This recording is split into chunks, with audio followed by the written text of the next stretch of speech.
মেয়েটা স্বপ্ন দেখছিল একজন দিনদার জীবনসঙ্গী জীবনে আসুক। গরিব হোক, তবুও সুন্নাহর আলোকে তাকে নিয়ে জীবন গড়ুক। অর্থবিত্ত থাকবে না, তবে তার মাঝে ভালোবাসার কোনো কমতি থাকবে না। দিন এনে দিন খাবে, টানা পড়নে সংসার চলবে, তবে সম্পর্কটা জান্নাত অব্দি টিকবে।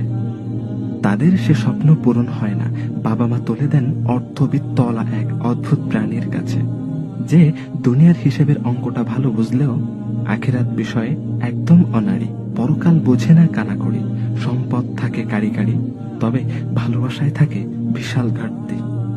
তার কাছে সংসার জীবন বলতে 3 বেলা দুমুঠো ভাত, শরীর মুড়িয়ে দেওয়া অদ্ভুত গহনা আর বাহারি রঙের শাড়িতে। সে বোঝে না ভালোবাসা নামে এক ভীষণ উপভোগ্য জিনিস আছে, যা শুধু একসাথে একই বিছানায় গা ঘেঁষে রাত্রি যাপন করার নাম না।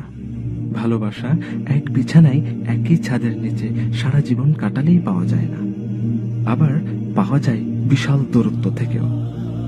শত কোটি মাইল দূরে থেকে হৃদয়ের সবটা জুড়ে বিচরণ করার নামই ভালোবাসা। তার জন্য প্রতিদিন একই বিছানায় রাত্রি যাপন করতে হয় না, তা করা যায় 1000 মাইল দূর থেকেও। একটু কেয়ার, ছোটখাটো আবদার আর ভালোবাসার মানুষটাকে বোঝা, একান্তে তার জন্য কিছুটা সময় বরাদ্দ রাখা, এসব ছোটখাটো জিনিসের মধ্যে